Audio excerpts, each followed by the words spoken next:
काव्या, एक काम करना, आज एक टिफिन एक्स्ट्रा पैक कर देना। Extra tiffin? लेकिन क्यों? अरे वो मेरा दोस्त है ना, उसको तुम्हारे हाथ का खाना बहुत ज़्यादा पसंद है, तो इसलिए उसने बोला ना कि आते टाइम भाभी के हाथ का बना हुआ खाना लिए मेरे लिए भी, इसलिए। अच्छा, क्या नाम है तुम्हारे दोस्त का? हाँ, वो मेरे दोस्त का नाम रिक्की है, रिक्की। रिक्की? ठीक है, मैं पैक कर देती हूँ।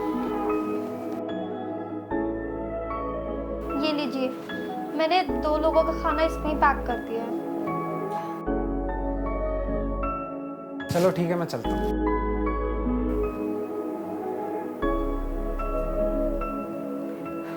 ये कौन सा दोस्त है इनका रिक्की, जिससे आज तक मैं नहीं मिली? और इतने खाने का करते क्या हैं? लगता है आज पता लगाना ही पड़ेगा।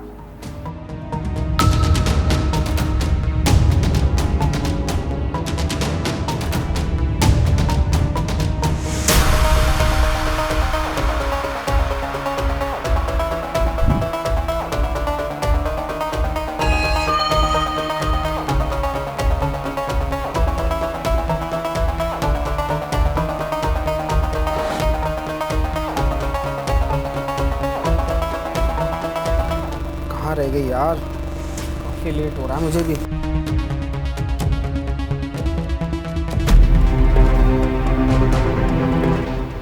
काव्या, तो तुम यहाँ? हाँ, मैं यहाँ। पहले तुम मुझे बताओ कि तुम यहाँ क्या कर रहे हो? वो मैंने कहा तो था कि मैं ऑफिस जा रहा हूँ। तो ये तुम्हारा ऑफिस है? मैं ना सब अच्छे से जानती थी, तुम्हारा पक्का किसी लड़की के साथ चक्कर चल रहा है ना, और उसके लिए तुम ये टिफिन भी लेकर आए हो। मैं ना अच्छे से जानती हूँ, तुम अभी भी ना मेरे से सब झूठ बोल रहे हो। अरे नहीं नहीं काव्या, ऐसा कुछ नहीं है, तुम गलत समझ रही हो मेरे बारे में, मैं ऐसा नहीं हूँ बिल्कुल भी। देखो, मैं अभी भी ना तुमसे सच जानना चाहती हूँ, तुम मुझे सच बताओ, ये तुम टिफिन किसके लिए लेकर जाते थे? अरे आंटी, आप, ये आपका टिफिन। ये कौन है? ये आंटी हैं, मेरे यहाँ ऑफिस में प्यून का काम करती हैं। इनके हस्बैंड की तबीयत अचानक बहुत ज़्यादा ख़राब हो गई और डॉक्टर ने इनके हस्बैंड को पूरी तरह से बेड रेस्ट बोल दिया, इसलिए आंटी ने वहाँ से जॉब छोड़ दी। आंटी पैसे नहीं कमा पाती हैं, तो मैं आंटी की पैसों से भी जहाँ तक हो सकता है मदद कर देता हूँ थोड़ी बहुत, और टिफ़िन भी मैं आंटी के लिए ही लाता था। मैं मयंक की ऑफ़िस में काम करती हूँ, पर कुछ दिनों से ऑफ़िस नहीं जा पा रही। मेरे हस्बैंड की तबीयत बहुत ख़राब हो गई थी, घर पे उनकी देखभाल के लिए कोई भी नहीं था, तो मुझे ऑफ़िस से छुट्टी लेनी पड़ी। मयंक ने बोला कि वो मेरी मदद करेगा, मुझे खाना भी ला कर देगा और दवाई की भी हेल्प करेगा। पर बेटा, मैं नहीं चाहती थी कि मैं किसी की भी मदद लूँ। मयंक ने मुझे बार बार बोला, फिर मुझे उसकी बात माननी पड़ी।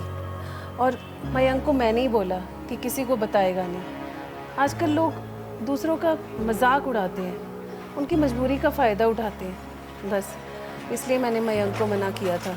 बेटा, मयंक की कुछ भी गलती नहीं है बेटा, इसने तो मेरी बहुत मदद की।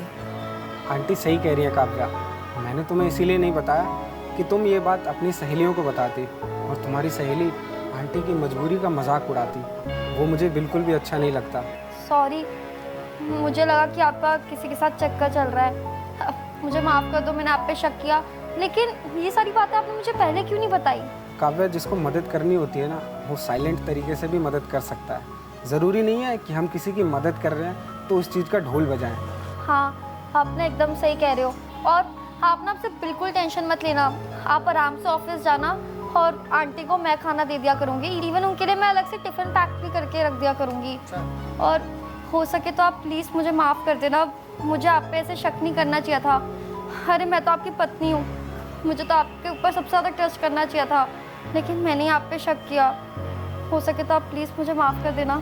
नहीं काव्या, तुम अपनी जगह सही थी, मुझे तुम्हें बातें बतानी चाहिए थी, लेकिन मैं नहीं बता पाया, इसके लिए सॉरी। कोई बात नहीं, अब आप आराम से ऑफिस जाओ बेफिक्र, मैं आंटी का पूरा ध्यान रखूँगी, और घर जल्दी आना। ठीक है आंटी, मैं चलता हूँ।